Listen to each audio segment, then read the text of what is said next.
102.1 FM, and my name is Vivian Oguche. Now, on the program, we discuss the actions, inactions of government, ministries, departments, and agencies, as well as business and health affairs that shape our world view. The program also encapsulates personalities and institutions that make decisions that affect the lives of people one way or the other. And then we also avail you, our listeners, the opportunity of calling into the program and ask questions from our guests on the topic of discussion for the day.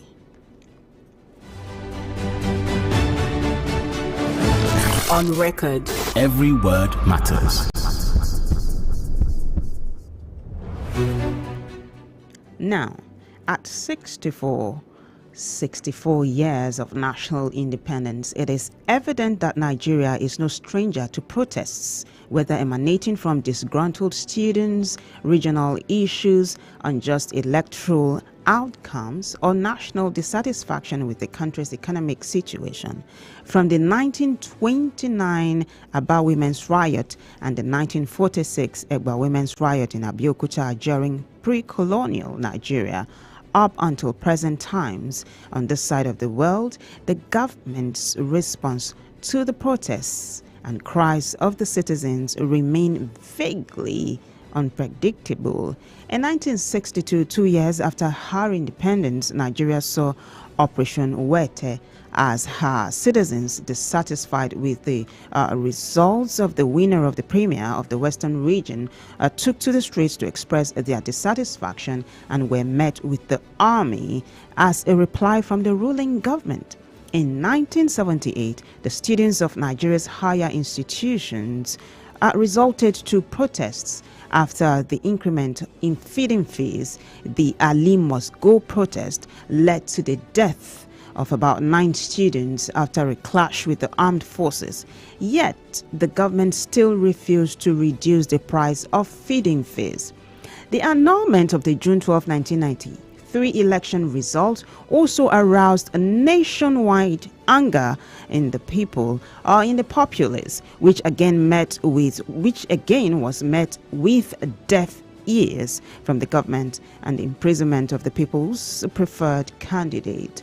In 2020, the youth of Nigeria came forward to protest against police brutality during the End SARS movement. Although the Special Anti-Robbery Squad was eventually disbanded, countless lives were lost after the protesters had a clash with the armed forces. All of these are mere snippets into the history of protest in the country. The effectiveness of protest in the nation continues to be debated, as some have conceded to the idea that government will only do what government chooses. In contrast, others still hold to the hope that the people's voices will be heard. This begs the question, how relevant have these protests really been? The phone line is open. It is 0700 1021 1021. You can also send WhatsApp messages to 0907 224 5018. We are live on YouTube, High Impact 102.1 FM, and on X at High Impact 102.1 FM. You can also watch us live on High Impact TV, on Facebook at High Impact Studios, and High Impact TV on NICOMSAT 42 degree East. We'll take a short break. We'll be right back. Stay with us.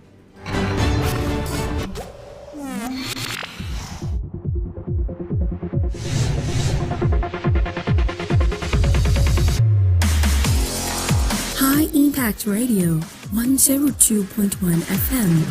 The future is now.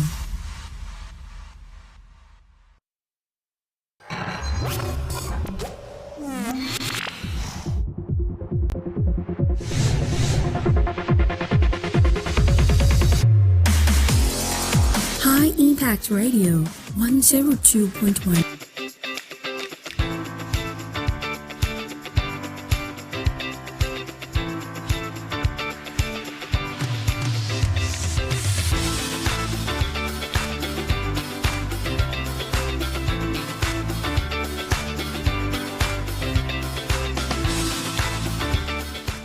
Welcome to the high side of life.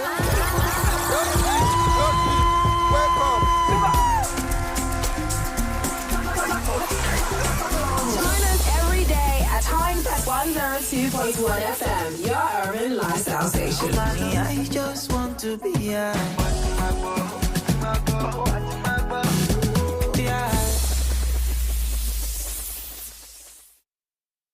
Something big is in town. Something powerful and majestic. A mammoth creation destined to become a legend by all who encounter it.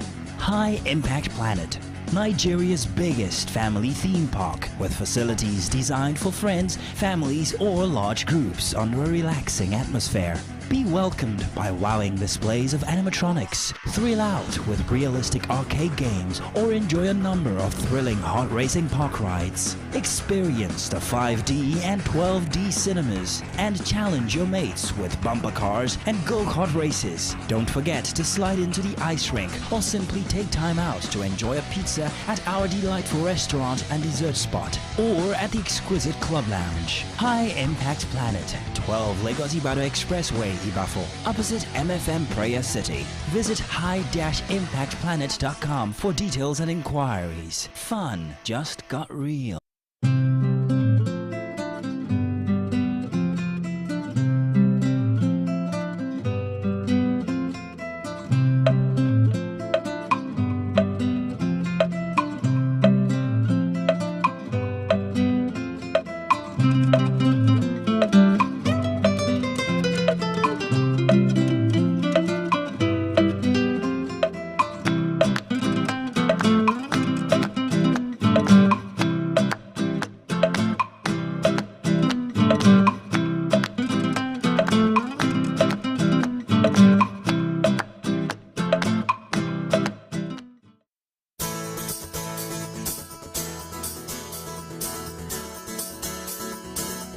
Foment, foment, foment.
Into the heart of action.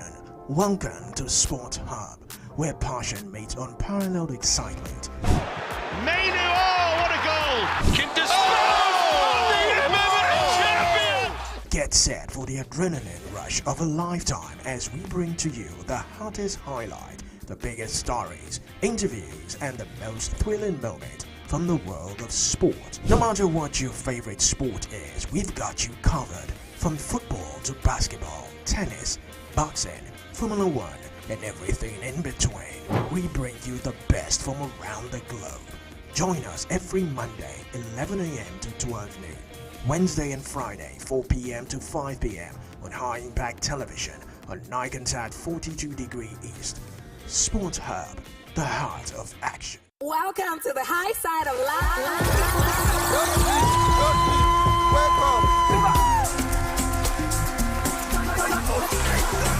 Join us every day at High Impact 102.1 FM, your urban lifestyle station. I just want to be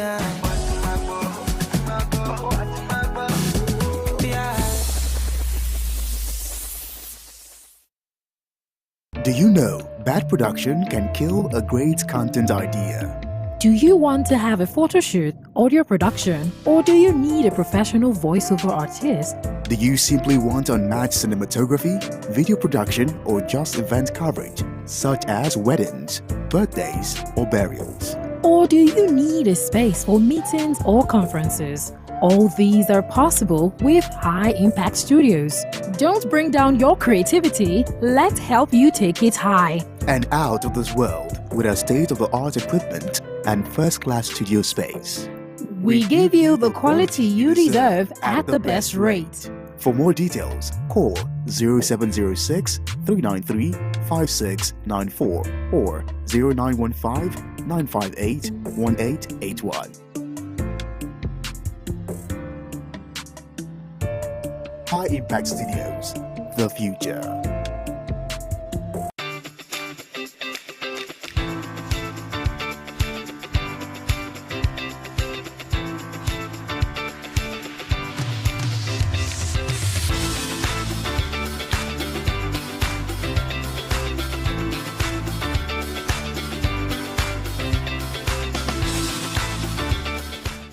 Wake up! Get ready to start your day off right with the most exciting breakfast show. Join us every weekday morning from 7 to 9 a.m. for the best mix of news updates, weather forecasts, trending stories, and fun. Oh, yeah. Our dynamic hosts, Sarah Owusu Ansa, Olumide Shokoya, and Vivian Oguche will keep you entertained and informed with the latest updates, trending topics, and hilarious banter. Play exciting games, win amazing prizes, and enjoy special guest interviews. So set your alarm clocks and tune into High Impact TV for the ultimate breakfast show experience. Don't miss out on the fun. The Breakfast Cafe, starting your day off right.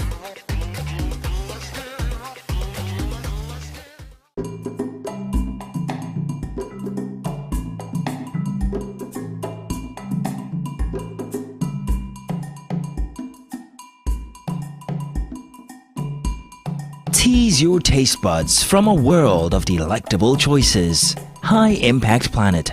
Fun just got real.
High Impact Radio 102.1 FM. The future is now. Welcome to the high side of life.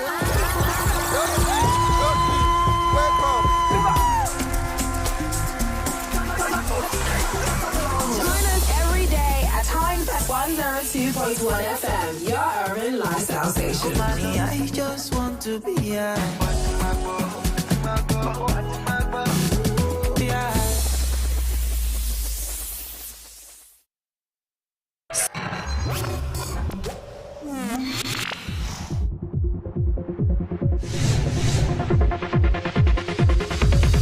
Every word matters on High Impact 102.1 FM. We are live on YouTube and on X. I am Vivian Oguche, and today we are taking a look at the impact of protests in Nigeria. And joining me right now is public affairs analyst and, of course, a legal practitioner, Tunde Kolawole.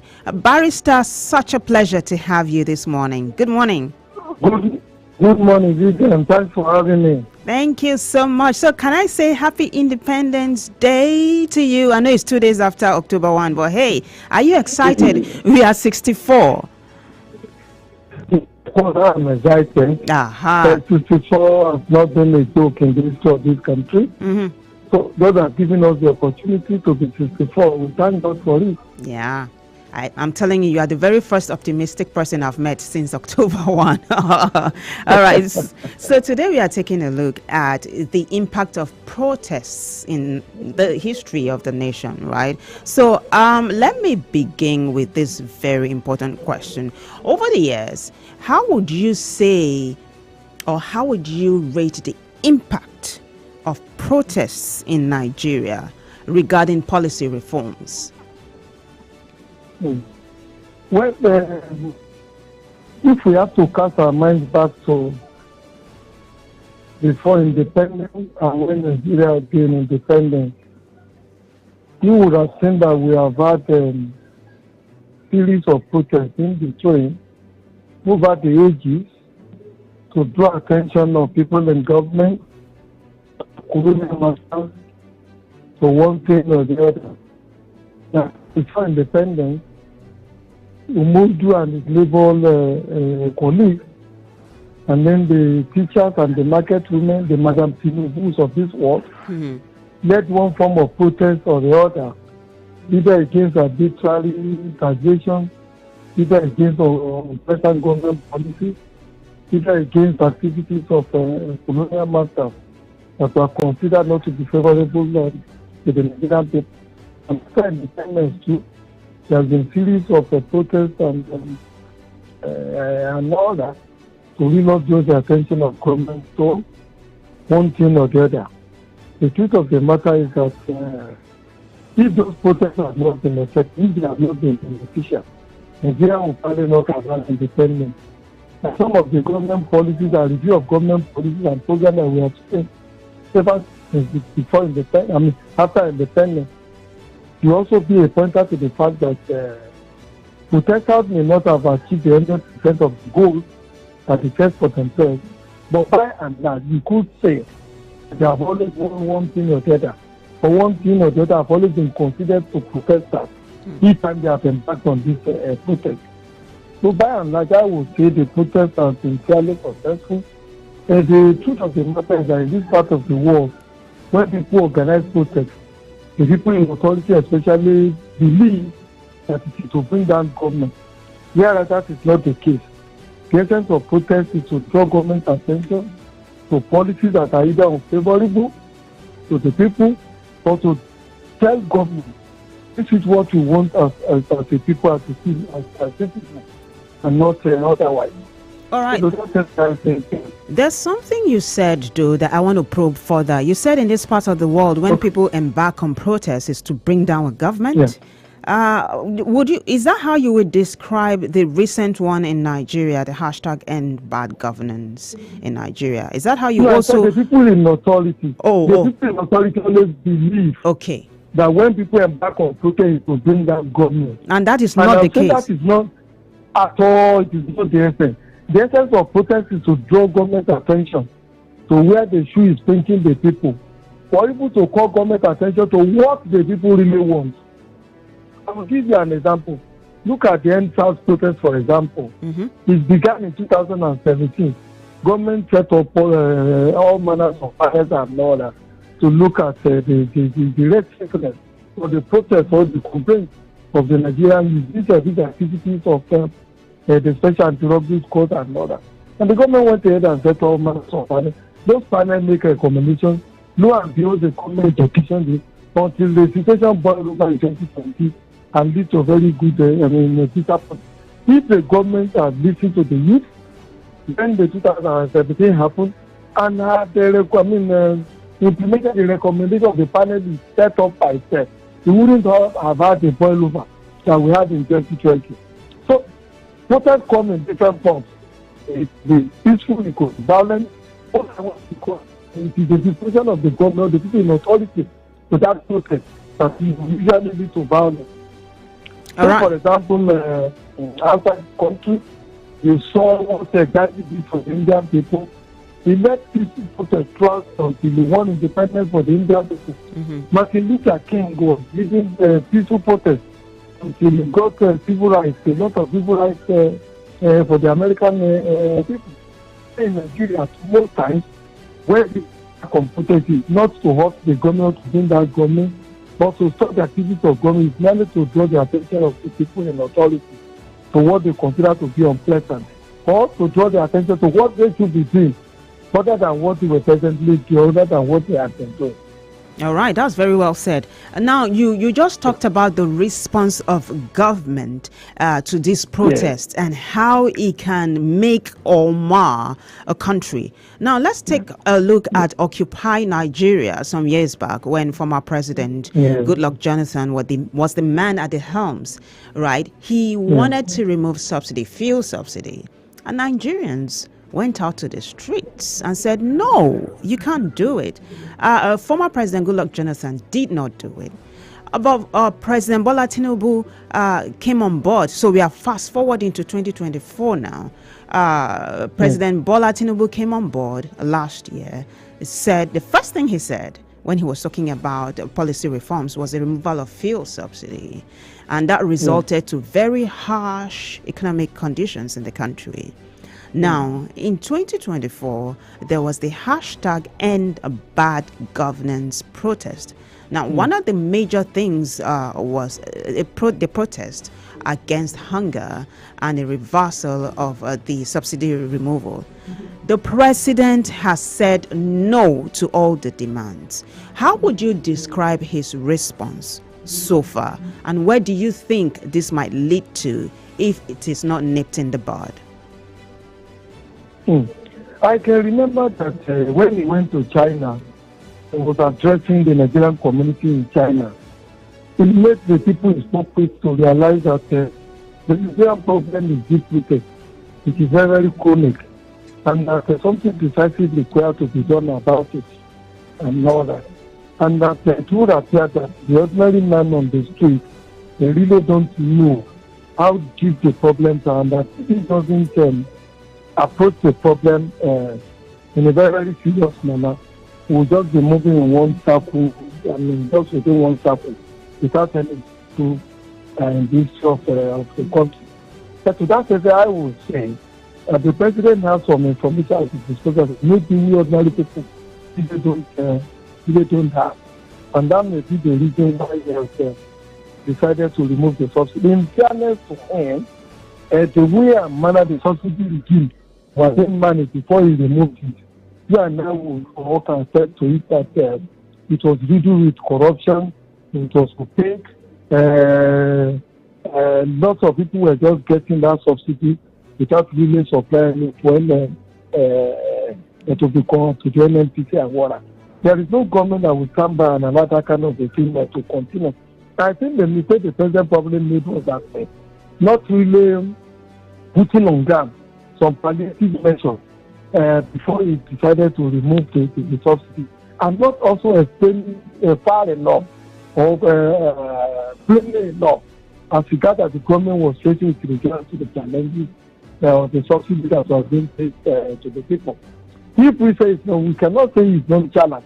If we say it's non-challenge, then we would not have been rolling out all the different palliatives that have been rolling out ever since the subsidy was removed.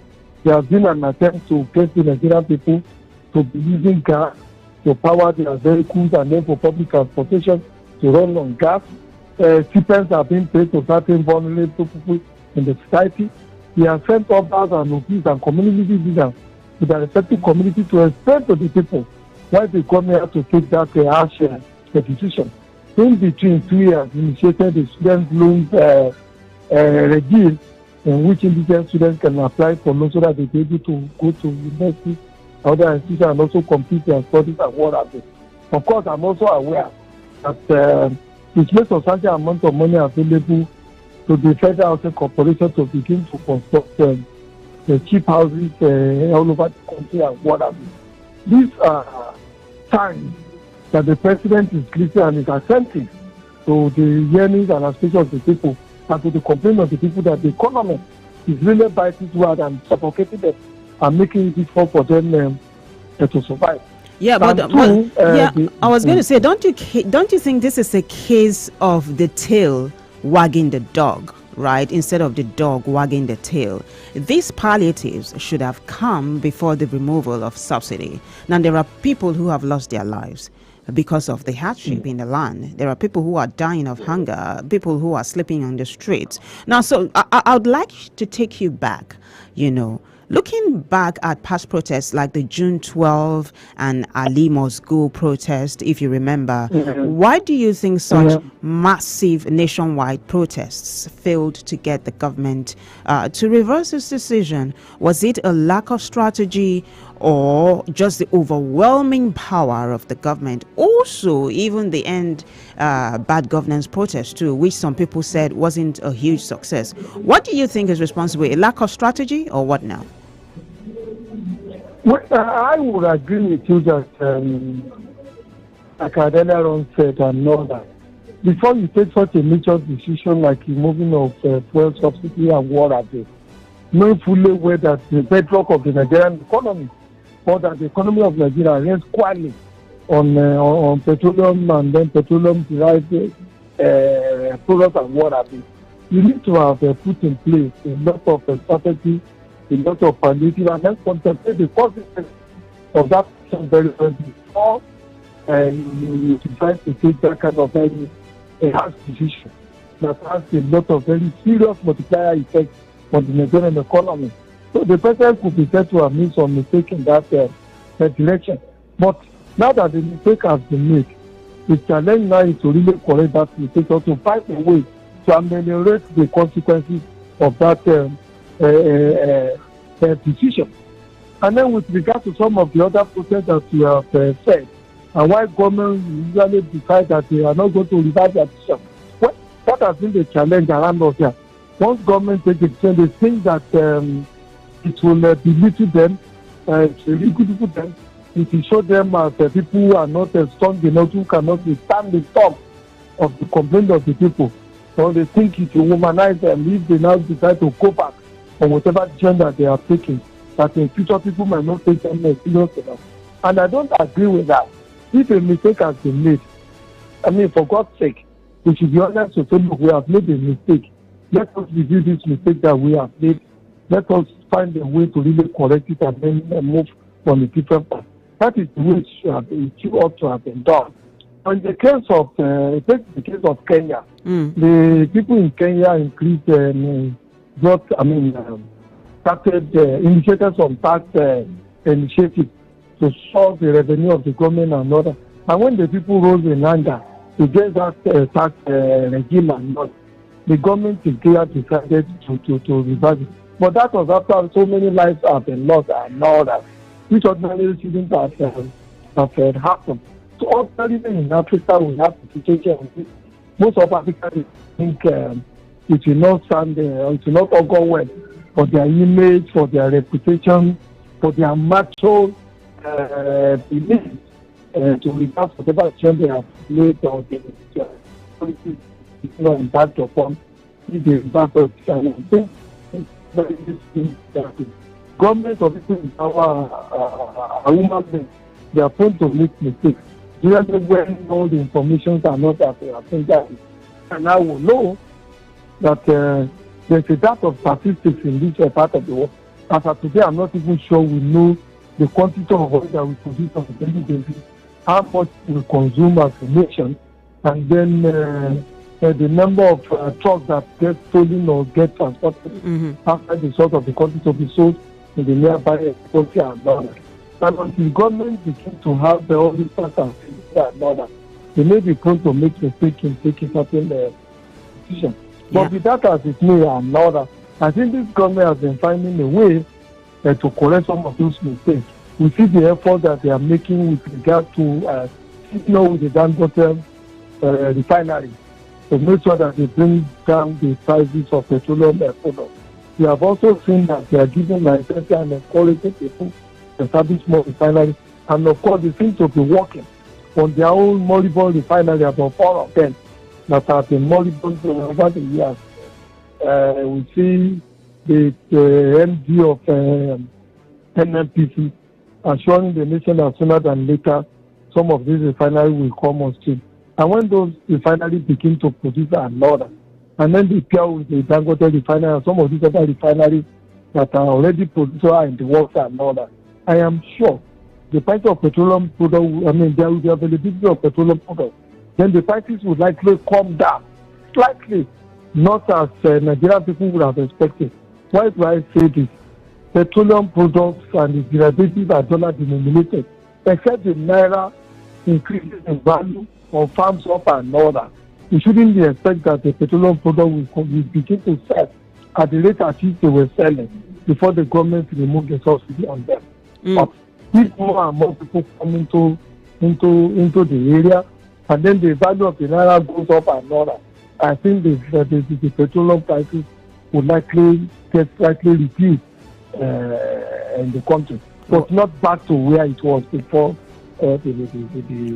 the so-called subsidy was removed. Well, that's very insightful, because what you're saying now is until inflation is tackled, until the value of the naira rises, then the price of fuel might likely not go as low as Nigerians are hoping for. That was very, very brilliant. Thank you, Barrister. Well, the show is on record right here on your favorite dial, High Impact 102.1 FM, and we've been taking a look at the impact of protests in Nigeria.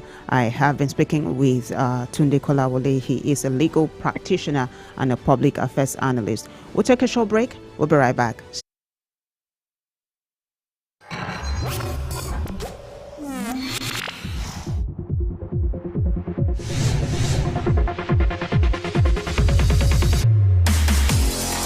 High Impact Radio 102.1 FM.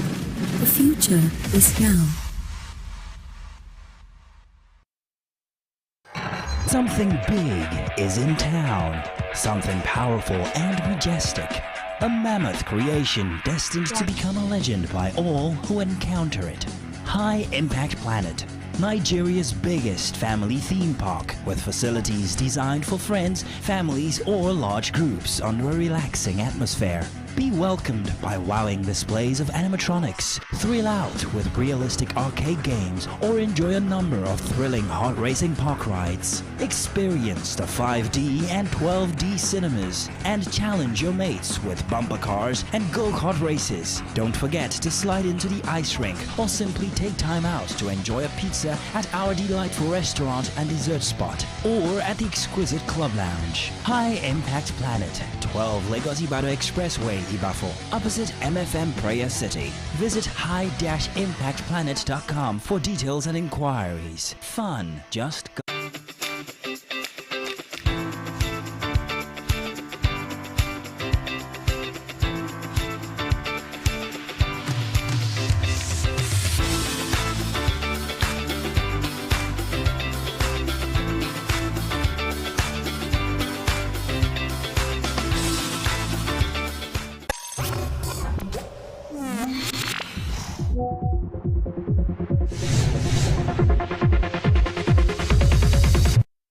Matters on High Impact 102.1 FM. You can watch us live on Facebook at High Impact Studios. We are also live on YouTube, High Impact 102.1 FM, and on X at High Impact 102.1 FM. We are still discussing the topic, assessing the impact of protests in Nigeria, with our guest, Tunde Kolawole. He's a legal practitioner and a public affairs analyst. Tunde, so I was going to ask you, before we wrap this up, can protests alone bring about policy change, or are they merely a catalyst for other processes? I think so, depending on the people in government. If they are not obstinate, if they will listen to their own people, I would want to say it is possible for protests to lead to change in government policy or a modification of government policy. I have cited here this morning the activities of people like Martin Luther King.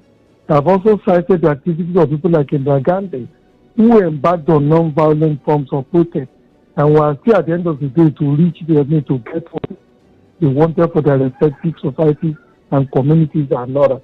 And of course, too, you have the example of South Africa, in which the government, the apartheid regime in South Africa was very, very obstinate, and then the African National Congress had to form the military wing and then embark on guerrilla warfare to win the independence for South Africa.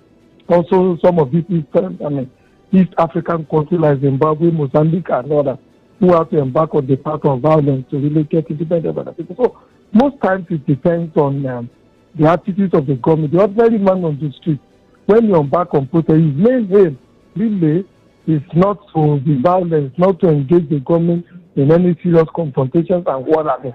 It's usually the hostility of the people in authority that usually lead to the violence that we see in most of these places. So, as you were saying, or as you were asking, it is possible to really get the government to really change policies and programs and then to embark on a different path through peaceful protest. And then we are beginning to see that now in this country. And it is also constitutionally backed, right? The right of a citizen to protest. Oh, of course. I think the statute book is very, very clear with regards to that. I make reference to the ANPP, the ANPP political party, and then the case of the Inspector General of Police, in which the case went as far as the Court of Appeal, and the Court of Appeal said the right to protest and in an inalienable right, freedom of association, freedom to hold opinion, freedom to disseminate opinions, and what have you. These are constitutional rights that no government can detect or take away from the people. But of course, you must realize that for every right, there's a responsibility. Mm-hmm. There's no, rights are not supposed to be licensed to engage in anarchy or anything that is going to destabilize the entire society. So, I should think, and then we must also remember that protest does not really mean just embarking on moving in the street. Mm-hmm. I mean, street protests, firing crackers, and what have you. On that side, would you believe that it's a form of protest? Writing letters to government is a form of protest. Withdraw of your labor, which the people in the labor union, the workers usually do. That is strike. It's a form of protest. And sit at home is a form of protest, right? Sitting at home, like it's like they're doing the is a form of protest. Oh, exactly. It's a form of protest. Mm-hmm. Occupation of certain spaces and factories and other is a form of protest. So protests come in different forms and other. You know, necessarily that all the time you must embark on street protest, marching from one street to the other before you can embark on protest.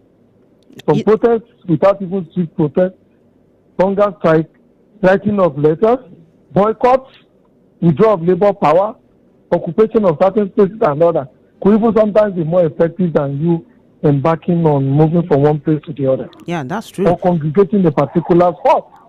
In fact, I want to bring your mind back to one of the things that happened not too long ago in Nigeria when they talked about the cybercrime levy. And there was a massive outcry, especially on social media. You do remember that the government actually said that particular bill should be paused and suspended until now. It's not been brought back. So how would you say social media has impacted protests in Nigeria and, of course, in this 21st century? Well, I think when I have listened to Mr. President, he said most times he doesn't pay attention to the social media, but that the insulting, the abusing and all that, and he doesn't want to get distracted by such things. But sometimes his children will draw his attention to some of these things and all that. Well, you and I would agree with me that if the social media thing is not effective, or certain people in government are not listening to it, the brouhaha or the tango that is going on now between Bobrisky and very dark man, an eminent lawyer, Mr. Femi Falana, will not have spurred the National Assembly or the House of Representatives to begin to call the party to come and, will not have led to setting up a panel and then call people to come and appear before them and then present their case and all that. It will also not have made the government to suspend or the minister of internal affairs to suspend certain persons who are working in the correctional center because all these issues emanated from the social media. So the extent that the House of Reps, the Minister of the Interior, and even the correctional centers have been reacting to what is being posted on the social media will tell you that the social media is a very powerful tool by which government also have access to get information to choose to take certain decisions and take certain action. So I think the social media has become a very powerful tool, not just in Nigeria, but all over the world. Look at the X platform, the Instagram and what have you. Even presidents, the prime ministers now use all the social media to communicate with their people. They tweet, and when they do the tweeting and all that, the people get the message and then there are reactions in different places. And I think if you continue to expand, a lot of government activities will now be performed. Policies will be disseminated on the social media if it's going to reach a large number of people. Because the social media has even become more pervasive than the television and the radio, which not many people have access to. No matter how remote your village may be today, no matter how remote you may be living in any part of the world today, the impact of the social media will reach you in there, so long as you have the data and you have a small handset in your hand and all that.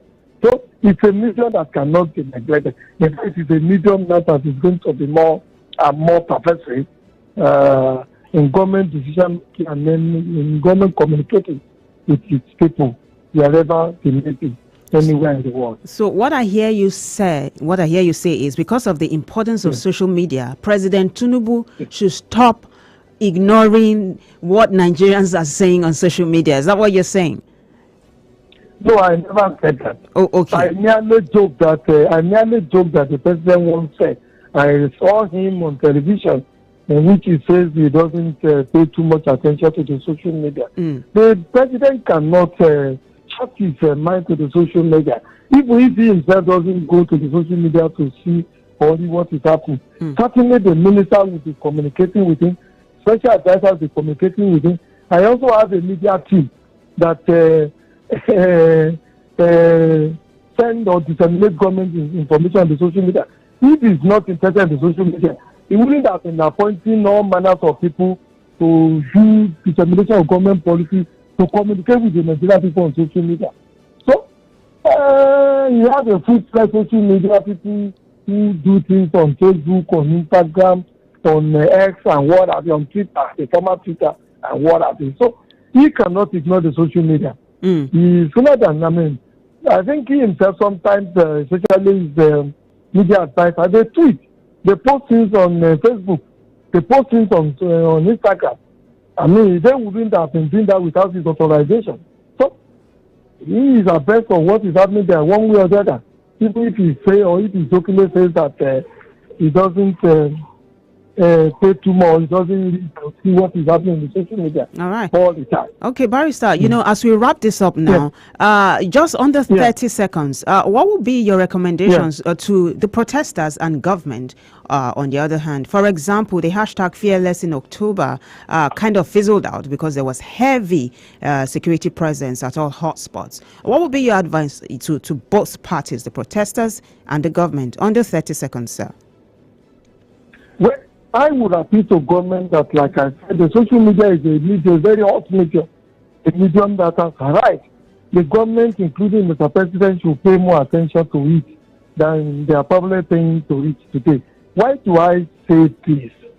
You find out that when ministers and advisors go to give advice or communicate with the president, they might not be telling the whole of the truth because they are afraid to lose their job. But if he pays attention or begin to access the social media himself, he is more likely to see and know where the shoe is pinching the average Nigerian people more. For the ordinary man on the street, I think we have been very harsh on our leaders on the social media. A lot of insults, a lot of very outrageous things are said to leaders on social media, which ordinarily should not be. We need to respect the leader and also communicate in a very polite manner, in the way and manner we do it. If we do so, I'm sure we'll be getting better responses from him. Look at Dr. Goodluck Jonathan. He once complained that he doesn't know of any country where the leaders are insulted, are abused, and vilified on social media like it is done in Nigeria. So I think Dr. Goodluck Jonathan was right on that. If we don't want a form of censorship, if we don't want the government to begin to regulate what happens on the social media, then we should be using the social media in a very, very polite manner. All right, Barrister, what I hear you say is there must be civility on and off social media. Exactly. Yes, that is a very safe place for us to land, and I thank you so much for your time this morning. Thank you, Barrister. Yeah, thanks for having me. You have a lovely day. Thank you. Yeah. And that is our show for today. Big thanks to everyone that contributed to making the show a success. A bigger thanks to you for listening and, of course, watching. My name is Vivian Oguche. Have a fantastic day ahead. Bye. On record. Every word matters.